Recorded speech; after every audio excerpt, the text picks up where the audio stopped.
Welcome back, everybody, to part two of Forgecast, our Warhammer 40k Warpforge podcast. If you haven't watched part one, as always, go back to the Ecclesiarch's channel and check that out first. We've just been introducing our guest today, Harry. We've been talking about what we've been playing, how we found this season's meta. And what we're going to do now is we're going to move on to a bit of a discussion about the cards from the Gitstompas reinforcement drop. Obviously, we've had 3 weeks to play with these cards now. Harry has pretty much exclusively been playing the new War Boss Gordrang. I've had him as well. So we're going to just have a kind of reflection on kind of like how we see the cards now. We've had a bit of time to play with them, and then we're going to talk a little bit more about kind of what's next. You know, what we're going to be focusing on playing in the next few weeks, and what we're hoping for and looking forward to in the game in the coming month.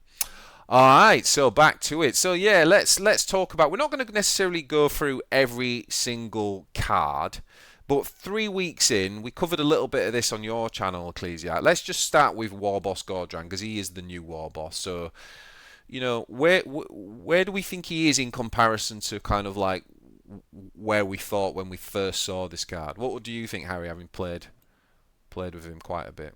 Um, I still think he's wicked. I still think he's like really good, but like you've got a so uh people are gonna play him differently, Like I'm gonna see plays the way I play him, what other people might not see. Mm. Do you know what I'm saying? So he's gonna be good in like uh, Gazgul is good though. That's the thing. Like it's hard, isn't it? When they're both like, it's hard because Gazgul is really good.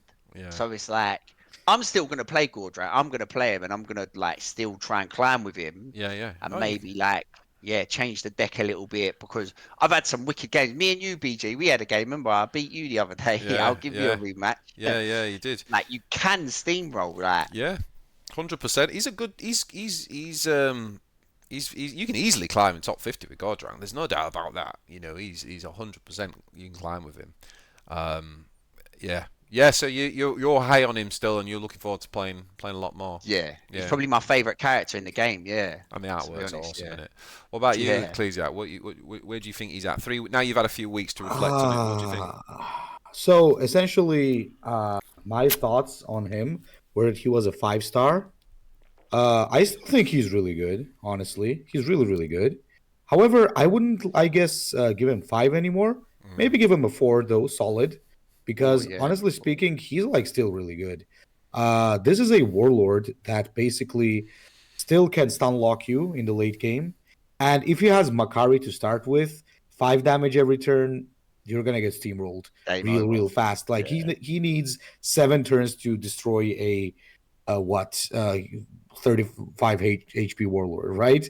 So it's really terrifying. I mean, of course, you're not gonna be able to do turn 7 lethal just by just doing that, but it's a really, really scary thing overall because if you think about it, um, it's still a very good warlord power and all. It's just that one thing, as we said in part one, we did not consider that standing warlords in this game is not as strong as in HHL. So he's not as strong as I thought he would be, but he's a solid four for me. Still a very good warlord. And if I had him, I'd be playing the shit out of him for sure. Plus, I love the ranged attack sound effect when it's the grot shooting. oh That's so yeah, cool. that A is a little good. It's laugh, Yeah, isn't it? awesome. Yeah. that is cool.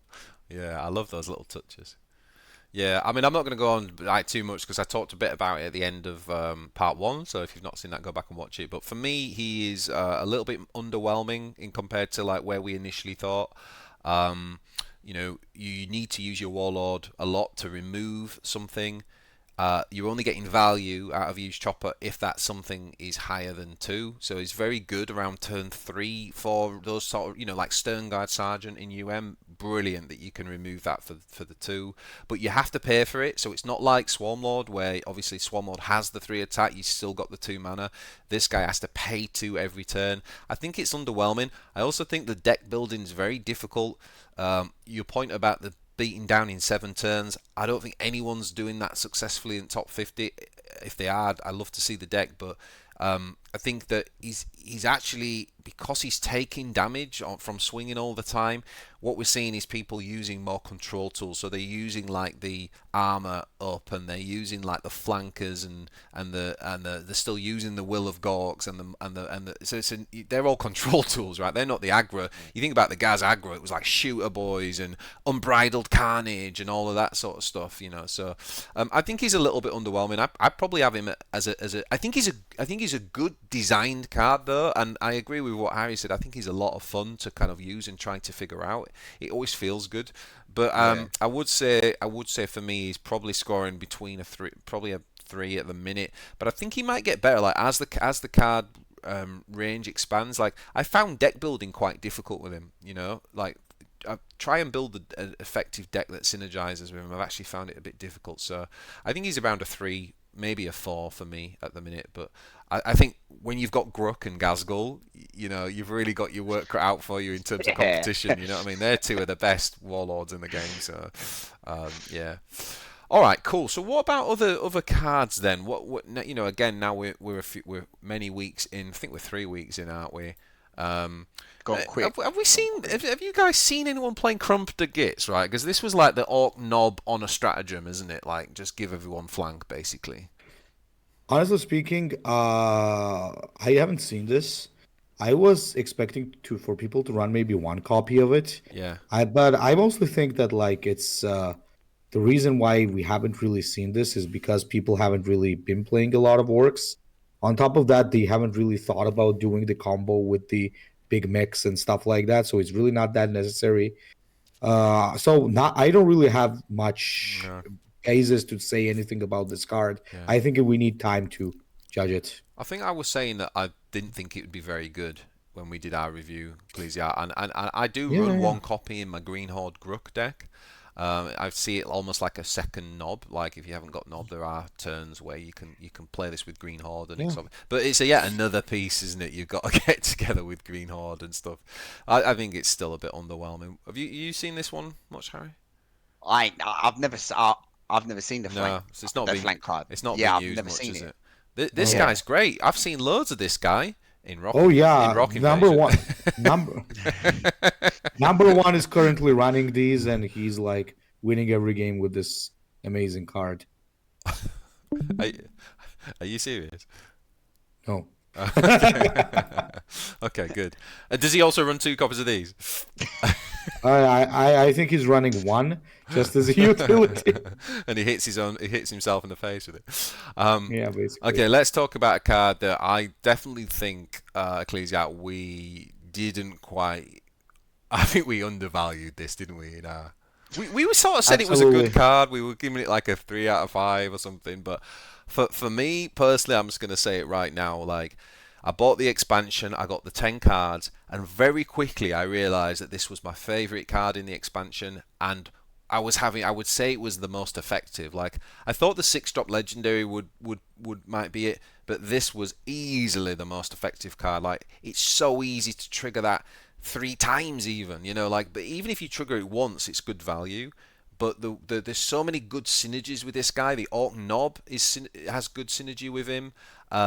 Things like Gretchen Mob and putting this guy out, you know, where he's defended. Stormboy, yeah, when he's on, Stormboy comes on and obviously attacks with melee attack. Warbikers, yeah, there's so many cool fucking things you can do. I mean, like, for example, even like a Warbiker, right? You can bring the Warbiker to the left of the knob, attack with Gazgul or whoever first. Now the Warbiker's got 3 health. So the Warbiker can attack. You could even have a spanner on there buffing, and now all of a sudden the Warbiker they've got to worry about as well removing. So this card for me is a 5. Like he's not a 5 as in like what's the Tyrannid card that's broken and needs to be changed? Ravenous Hunger.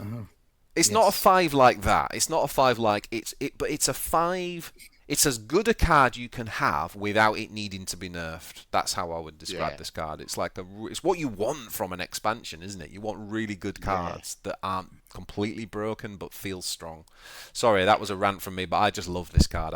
He's in all my Orc decks. What do you think? What do you think? My friend who basically got me into CCGs, he taught me like a rule of thumb. When an opponent plays a card, if you feel uncomfortable, then it's a good card. Mm. So whenever anybody plays this, I feel a little bit uncomfortable. That means that it's not overpowered, but it's like good. So I would say that we placed it at 3. I would give it a solid 4. Yeah. The only reason I won't give it a 5 is like it's not uber broken or something, Yeah. but it's a pretty good card, you know? Yeah. It's a very good control tool and has much utility. Harry? Yeah, I think it's unbelievable. I've been playing with it and like I still ain't seen everything. I've been playing with it that long and I still feel like there's more. Yeah. Like they Yeah, makes always sense. remove it. They never let that stay for too long Yeah. unless they can't.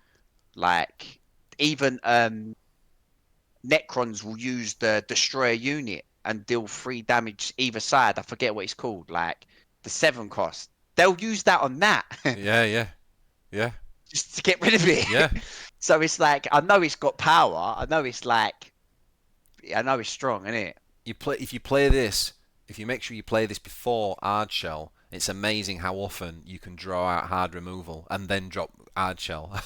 and That's the thing. Yeah. The one I'm loving is the turn 9 play with the knob, because you bring the knob on, and what happens is the knob ends up with like 7 health, and then your opponent's like, I can't just leave the bloody Orc Knob on that everything has flank for the rest of the game. So they end up hard removing the Orc Knob. So this guy's still standing, giving you more health buffs. And then you drop something like Hard Shell going, you just used your hard removal on the Orc Knob. It's like a 4-drop. I mean, honestly, man, this card. And even when we double it with the chopper, when we put the chopper down and we double, you're getting the health. Yeah.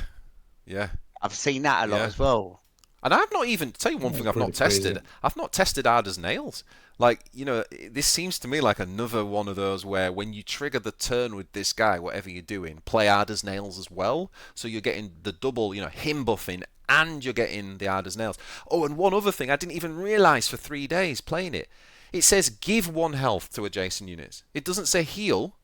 Yes. So your Gazgul ends up with like 50 health. Yeah. I've had a 50 health Gazgul. Like I literally healed him to 50 What? health. Yeah. Seriously, yeah? But you buff him because it's the same with the armor. The armor says give health. So between this guy and the armor, you can get Gazgul up to stupid amounts. And if you just fully heal him, then he's got like it's got stupid health. This card's sick, man. This card is sick. All right. What about Big Chopper Knob then? Because we did think this was probably the best, didn't we? Ecclesiarch, or one of, didn't we? I think we said it was one of the best. I still think it is. I think like the only reason I'm not seeing a lot of this is because people just don't have it. I think because like this is just a great card. Like for 6 energy, you drop a 7/7 concussive. That on its own is already really good, and it supports the other card like crazy. So I still think this is a pretty good card. Mostly underrated because I think people are not wasting, but using their wild cards on Gordrang, because I think not a lot of people bought the deal because, as we heard, BJ, like a lot of people are saying that they don't like the price tag on it. So I guess that is the case, honestly. Yeah, I mean, That's what I've been thinking. I've found him to be a little bit underwhelming, both when I've used him and played against him. First of all, he's in the 6-drop slot, so that means if you're playing Veteran Stormboy for 6, if you're playing Squig Buggies for 6, which most people are at the minute, you know that's four 6-drops that you've got, right? So now you're playing a 5th 6-drop, and I, to be honest, do think you play those 4 before this guy, you know, having the ability to affect the board immediately. I think that works against him a little bit, but he's certainly good. There's no denying that those stats are good. It's just that Veteran Stormboy is great. You know, like Obviously, yeah. Squig Buggy against Chaos units and Tyranid units is fantastic. You know, he can attack for free a lot of the time, hitting the range and stuff. The day one I got this card, so I got the hero and this guy, and he's been in every single deck since then, and I played with him. So what I found with him, yeah, he's really good, and he's good just to play, but a lot of the time he'll be sitting in my hand. Yeah, that's what. Do you know what I'm saying? He'll be like, as you said, he's the 6-drop, and there's other 6-drops that you're dropping, especially when you're playing the hero. You want to clear the board. You want to be able to drop the Stormboy and clear the board, or the Squid Bug and clear the board. But he does have, like, if you've got a few things on the board, and you've got the Orc Knob, the one that gives the health, because there's like thousands of Orc Knobs. that, and you stick him on the board, and then you attack, you are getting instant value from him because everything's doubling up. Yeah. But is he a bit win more then? Because especially with Gordrang, like if you keep using this brilliant hero power, then you're not developing the board, are you? So you're always behind on board by turn 6. Yeah, which so means that's that you why can't I don't play him. No, yeah, that's why I haven't played him a lot, because I haven't had the you don't really get the chance to. Exactly. But I still think he's good, and the artwork is unbelievable. Yeah, like cool looking. Yeah, I'm sold on that card. Like, I want to play him more. I want to find a deck. I don't think I don't think Thingy's the right deck for him. I want to find a deck where he is, because I think he suits a deck where you're playing more like a tempo mid-range deck. You know, I think that's where, because you're dropping these proactive and you're keeping up on board, and that's where I think this guy will be devastating. But I found him a little bit underwhelming so far, to be honest. And I agree, Harry. Like, I've really struggled to play him. He just sits in my hand a lot of the time. Yeah. I don't think I've played this card. Oh no, I did try him in a thingy deck, like a pure vehicle deck, but he's never hitting the meta. Come on, like who expected that to work? Come on, like. What about this guy though? Because this is another one that I want to explore more. What are your thoughts on this guy, Ecclesiarch? No, this is like exactly what I thought it would be. Like, it needs a specific deck built around it, and nobody has really done that. Because I think people are waiting for somebody to do it for them. So Baka, you know Baka, he won the ladder last season, didn't he, Baka? Baka? Is that Baka? He played what did he play last season? I've seen him on there. Baku, isn't it? Is it Baku or Baka? I can't. It's a Russian name, so I can't pronounce it properly, I think. Oh, Vasya. Yeah, Vasya. Yeah. So he used this in a Gazgul deck. I had some decks where I literally won the game. He's won me several games. So the card alone's won me several times, and also playing the silly 3-drop combo where he attacks twice, that's won me the game. But it did feel a little bit situational, I've got to be honest. Well, of course, it's a combo deck. It's meant to be more fun. And, it's not something that... it's really not something that you just play as, just going to do it now and win the game. Yeah. I think it's very specific. It needs a nice little deck built around it. So, overall, I would say it's what we expected. It's a nice situational card, but nothing too crazy. Yeah. Maybe this sits in that mid-range deck that I was thinking of. I think, it would definitely go more for the mid-range type of deck. Yeah. For sure. Maybe that's the next one I try and build. Yeah, it should be way more interesting in that type of deck. Yeah. It's not for everything. I'm giving him a 3 still. I think he's still got it's a 3. Yeah. And I think this card's like really underwhelming, if I'm honest. I like I say, obviously, if you've got the combo, this guy is brilliant, but it's so situational that it's just a bit underwhelming. It's a worse version of whatchamacallit. Now let's talk about the grizzled Stormboy boys. Let's talk about Scarboy even. So Armor. What's been our experiences? I'll tell you mine last. But what's been your experience with this one, Harry? What do you think to it? Right, mate. In the beginning, I thought, I'll just have one of these, and I was like holding on to it like the whole game, and like trying to get as much out of the hill. I thought, that hill, 2 hill, but I could get as many. I could get 6 hill.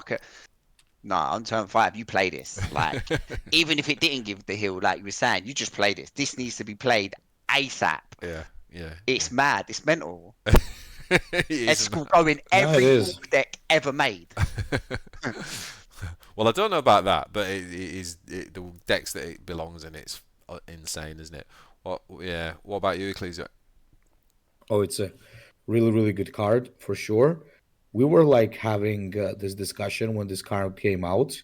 We were unsure about the energy tag. We were saying that this card has this is a dangerous card because it can go from being stupidly overpowered to being unusable. So we were talking about like which one is this, right? Yeah. So I think it's neither. I just think it's a very strong card. I wouldn't call it overpowered, honestly. I think calling it overpowered is a big stretch, but it's a really, really good card. Like solid and very powerful. Something that really, I think it's how this is for me. Like when I think about it, this is just as crucial right now for orcs as it is for chaos to be playing like the Venom Crawler, right? There's that one card that is really, really good, that really dictates your game, and that's like Grizzle Scarboy for the orcs. And I think it's a very strong card. I don't really want to see it getting nerfed, and I don't think it needs a nerf. I think it's a solid thing that made orc control possible. I think what we need now, more than anything else, is to make more archetypes even playable, and I think we're on the good path to doing that. So yeah, I mean, leave the orcs alone, guys. Yeah, They're great. I'm worried that they will nerf this card, and I don't want it to get nerfed.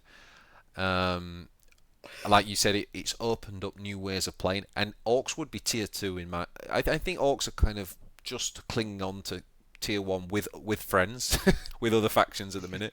But I think this card is keeping them there. Like without this card, I think they would be tier 2. When we analysed it, Ecclesiarch, we were right in what we were saying. If this was in any other faction, everything we said in that podcast would stand. What we didn't talk about is that it's in the faction that has Will of Gork. So, so when you play this on turn 5, obviously it's a massive tempo loss.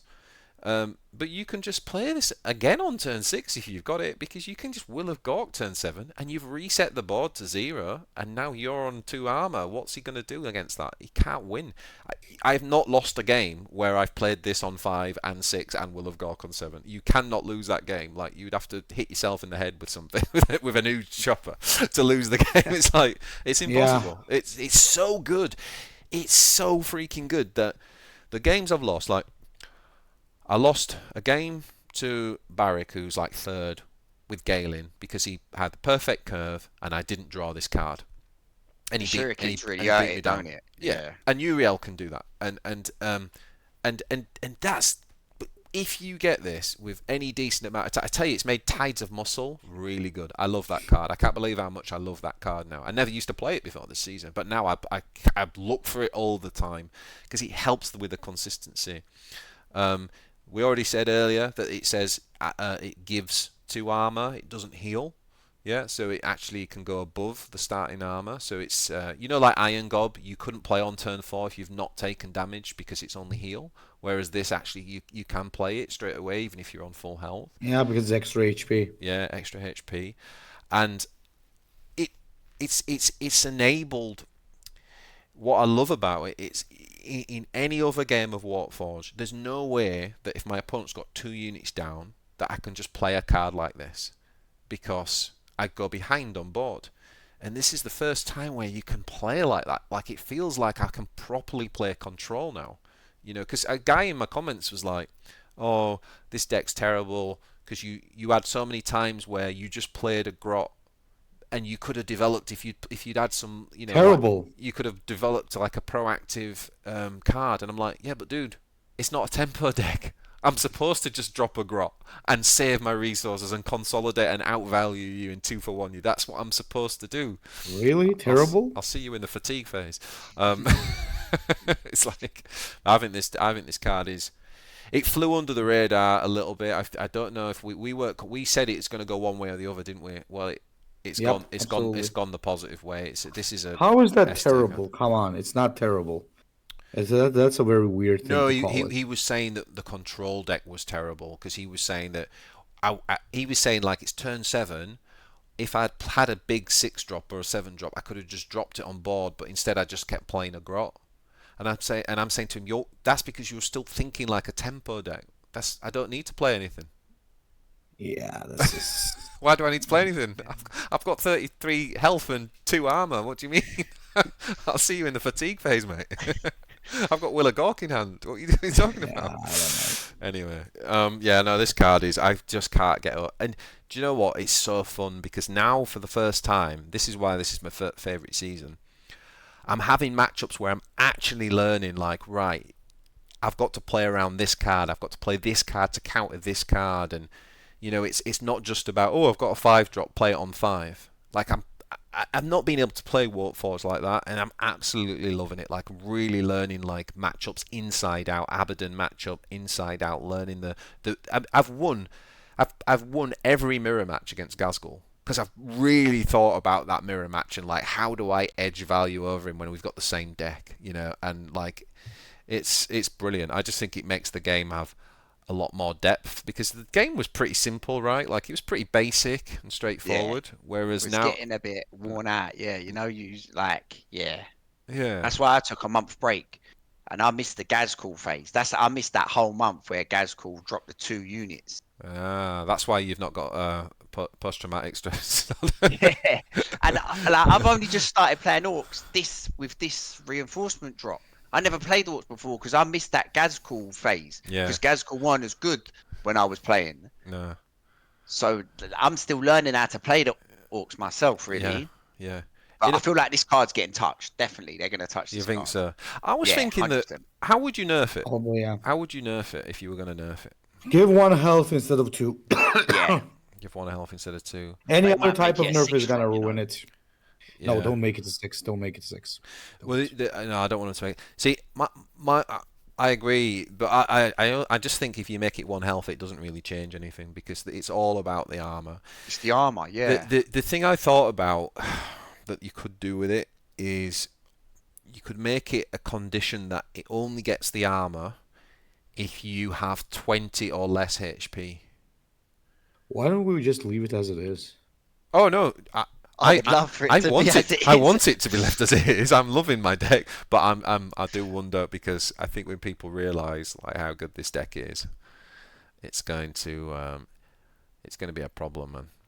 It's going to be a problem. Unless, the other thing is though, we don't know when they bring Tau out or Imp-Guard, maybe they're going to have like tank bustery stuff that ignores armor, for example. Like For sure. That's what I'd For rather sure. see. It's a bit like what we said about stealth. We want to see Seeker missiles that ignore stealth and things like that.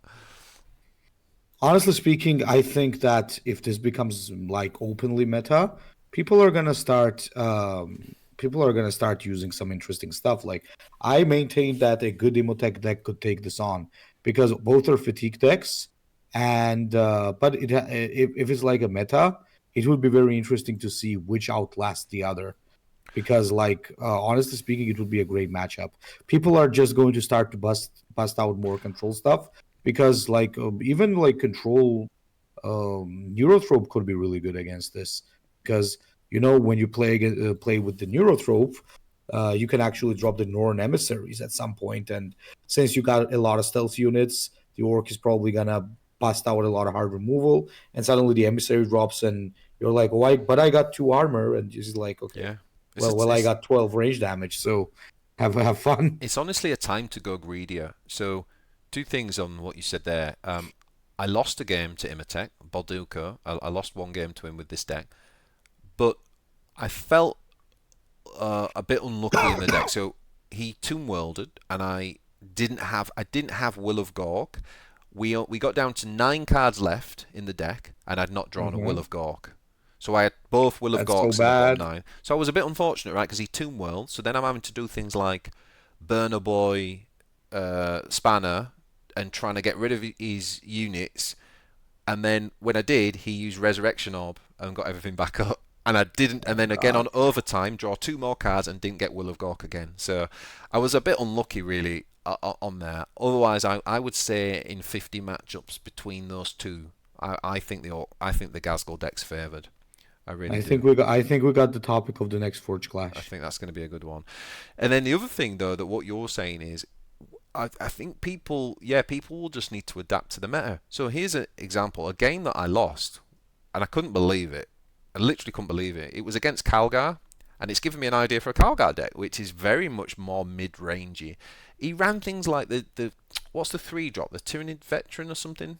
What's that one? Yeah, the Tyranid Hunter or whatever it's called. Which can end up having pretty good melee damage. Can't be removed just from standard Warlord because it's got 3 health. And if you're playing things like Gordrang, where you attack, or Swarmlord, where you attack with melee, well, good luck hitting that. So he Yeah, I played this Calgar deck and it just beat me because it had bigger bodies. And the thing about the armor is it does very well against things that are hitting it for 2, 3, 4 damage. It doesn't do very well against like the big Swarmlord decks, because if they're hitting you for 36 damage, they don't care that you saved like 6 of it. Yeah, it doesn't It matter. doesn't matter, does it? That's So, actually pretty funny how the tables are slowly turning, because now Tyranids are actually becoming a good orc matchup because, like, technically speaking, the orc, yeah, he can remove your stuff, but the orc now also gives you a lot of time to replay more stuff. And with the addition of the Norn emissaries and the like a Euro Tyrant, you actually have more than enough threats. So yeah. meta is getting interesting. Neurotyrant. Swarmlord's better against Gordrang because Gordrang uh, wants to hit melee, right, and do mob stuff, Yeah. and hitting Swarmlord's terrible. But you see, the Gazgul deck does well against Swarmlord, and especially when you've got Acid Rain. I mean, that Oh, has been so good against Swarmlord this season. It's so wrong, man. It's so wrong. I feel like it's cheating almost. Acid Oh, Rain, yeah. Acid Rain when you're playing orcs and you're playing, particularly when you've got like grots and Scorch Assault and things like that, and you just burner boys into Acid Rain. It's like, ouch. Anyway, yeah. So that card is like unbelievable. Would you say it's like? Would you say it's a 5 out of 5? Probably, yeah. Yeah, So good. yeah. No, unbelievable. I think that's everything, isn't it? I think we covered them all. Yeah, I think we covered Well, them. we covered the ones worth covering. Yeah. That's Let's go on to here. All right. So we're almost at the end of the season, aren't we? We've got 2 days left. You guys are you gonna push? What are you thinking, and what we hoping for in terms of like, are we gonna get a balance patch? Are we gonna get news of a new release? What are we hoping for? news of something, at least the alliances or the expansion. And as for the balance patch, I'm hoping for an adjustment balance patch, like buff some stuff. Like I want to see a buff Sicarius, man. I want to see like buff Iskandar Kaon. Just give us the legendary cards that were not playable and make them playable. I want to see this. Mm, Like I really want to be able to play something like Kaon. And honestly speaking, a lot of Abaddons are gonna hate me when I say this, but friggin', I think we need to change the. You know what I'm gonna say, guys, right? You know what I'm gonna say. We need to change the Venom Crawler. oh yeah, And the armor. I'm still pushing. Take that armor, remove it from it, and just slap it on the Terminator. Yeah, So that'd be a because nice Venom change. Crawler is a good card as it is. Yeah, It should not be a card that you drop and just win the game. Come on, like against the Eldar, if you drop that with a copy of Abaddon's Chosen, what's the Eldar supposed to do? Like they have to pray for a Hemlock. That's the only way out they have. mm. Nothing else will work. Yeah, So yeah. I think you're right on the Venom Crawler. It doesn't need it. It's already a good card. It's already got a different buff that doesn't need it. So where the Terminator would that would be a Vanguard worth playing, wouldn't it? 6 health. 100%. Yeah, Yeah. that'd be yeah, I great. mean the only reason right now somebody might play Terminator is because there's no other options. Mm, Like you're kind of forced to play it. So mm, what's the point, right? It has subpar stats. It has no armor. It also doesn't make sense in terms of like lore. Like, come on, it's Terminator. yeah, Why doesn't it have armor? Come on, yeah. like, and you play it, and the guy even says, "I am unstoppable." Yeah, not with those stats, you're not, bro. Yeah, he Like, was made to have armor. Yeah. It was, yeah, it's yeah. very weird. It's very weird for me. Like, Mm. so I don't know, man. So you want to see that change, some general buffs, and what are you going to be doing? Are you going to push? Are you going to push? Try and get top 50? I'm definitely gonna push for top 50. Yeah, I'm not sure if I'm gonna push any higher than that though, because I don't think I have yeah, time for it. yeah, Because I started way too late. yeah. You've only got a couple of days. Yeah, Yeah. yeah. I'm going to push for top 50 and end up in top 200. But I'm still there with that new hero. Like, You can definitely do it, man. That armor up deck's solid. I don't think it's overall as yeah. good as Gazgul, but it's still very good. You can easily get top 50 with that for sure. Yeah. Yeah, and you made a couple of good changes in there. You put the Scar Boys in, didn't you? In the 4 drops Yeah. and stuff, and I think they No, it work was quite well because there. I was having trouble with the spanner and a burner boy, but I've seen it's good. It's a good clear, Mm, but like you said, if you've got that alt knob, if you don't got that alt knob, then like you might be able to get more value out of different. That Starboy, I've had him go up to 12 attack Yeah. from like, yeah, I think you're onto something there because again, when you look at the deck building with Gordrang, I think you need units in the 2 to 4 energy cost that you can yeah. play, and that, especially being triggered by melee attack, I think is really good. I prefer the death. What's he called? The other one that that everything Oh, what, the dies. one that shoots? The death Or looter, death gun looter. does he shoot like one damage? Oh, I can't remember. Do you know that 1/4, and then every time you melee, he does 1 Oh damage. no, that's Shooter Boy. That's Shooter Shooter Boy. boy. But in the 4 Yeah, drops, you've got the Scar Boy, which is what you're running. That's the one that gets yeah, +1 melee every time you attack with mob. It's mob, isn't it? But the yeah. Death Gun Looter is very similar, but it's its range damage that gets bluffed, and it's every time a unit Oh, dies. yeah, And yeah, but I think either of those two, I think you can make an argument for. But I think that those units, they actually, something like that seems to fit quite nicely with Gordrang. Because I yeah, think you just need like some beefy, you need some decent units early game. Otherwise, you just sort of get overrun on the board, and then you can't use Gordrang to hit face like you want to because you're now having to clear things because you're behind yeah. on board. So I think I do think that's a thing. We're still experimenting anyway. We got Exactly. like, yes, we're still going through cards and decks. Like, we Exactly. still, yeah, Yeah. Yeah, I'm just going to push with Gazgul now, and then we've only got 2 days. I'm just going to push with that, and when I say push, just stay in top 10. I think is my goal. maintain, Yeah, maintain, yeah. yeah. Which you will have to I'll have to play. But then what I'm really keen to do is play Buggy's Abaddon deck at the start of next season and really practice. I really love that deck, and I played some games and I've had some success with it, but I'm experimenting with that deck. Do you know what I mean? So I'm going to wait for the new Yeah. season so I can do that. I've gone back and read the comms that was put out by EG in November about the roadmap, and they very clearly said in there that their new faction was going to be coming Q1 2024. Now my maths ain't great, guys, but Signing Christmas. that's the end of March. Yeah, technically speaking, So yes. I did email them, and they sent me back a very sort of PRE. We can't divulge details, but we're and I'm like, well, I'm not asking you to divulge details. I'm asking you to confirm your own communication that you put out there. But if you take it as written, we are getting a new faction this month. Well, either this month or in April. But that's not Q1. April the latest. Well, I know, but I think the start of April is probably when it's gonna drop more. Maybe if it was the start, you'd get away with it. But they should be updating us on that comms then, because the comms they've told us is Q1. So they should be updating, managing expectations, and saying it slipped.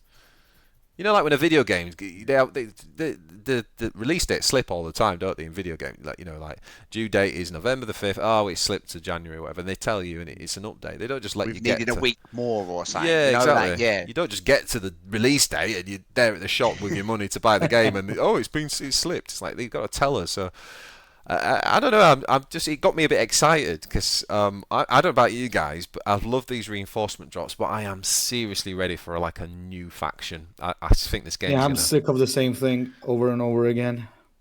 Yeah. Because how many cards are we gonna get with a new faction as well? It's like what they said was, because I read the post, weren't it like 6 reinforcement drops and then 3 expansions in a year? Yeah, across the year. So yeah. like that's like 6. Every 4 months. That means three months of nothing. Yeah. So like, I reckon their best shot would be drop the expansion next month. So you've had 2 reinforcements, then you got the expansion, then have a month off. But then that month that you get nothing, everyone's going to be playing the new expansion. Do you know what I'm saying? I wouldn't have a month with no content now, just after a reinforcement drop. No. Where there's 10 cards to play so you're saying if they drop the Tau, they could probably have a month off because you've got like a big everyone's release. Yeah, that makes sense. Also, there's something Ecclesiarch said in his prediction early on. I think again the comms kind of doesn't suggest they'll do this, but there is always the chance they release multiple things. So when they do a reinforcement drop, instead of it just being the orcs. They give us 2 or 3 or two new factions. I mean, I don't think they're gonna do that, but I bloody hell, it'd be like I mean, I Christmas. guess you never know. Yeah. Yeah, I wish they possible, would. Not but- once.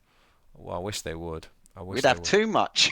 We'd That- have too much. And that can be a thing as well, can't it? Like I don't like it when that happens. Like if it gets too Yeah.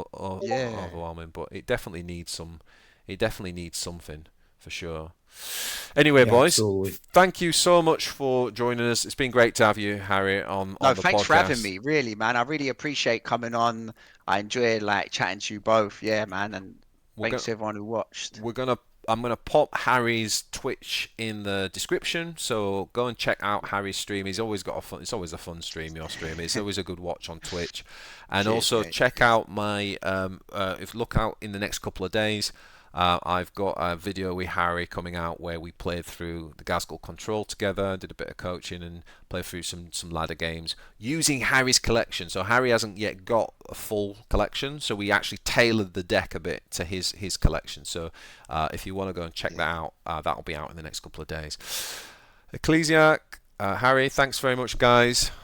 Cheers, boys. We'll Thank see you yeah. in the next one. All right, boys. Be seeing ya. Have a good one.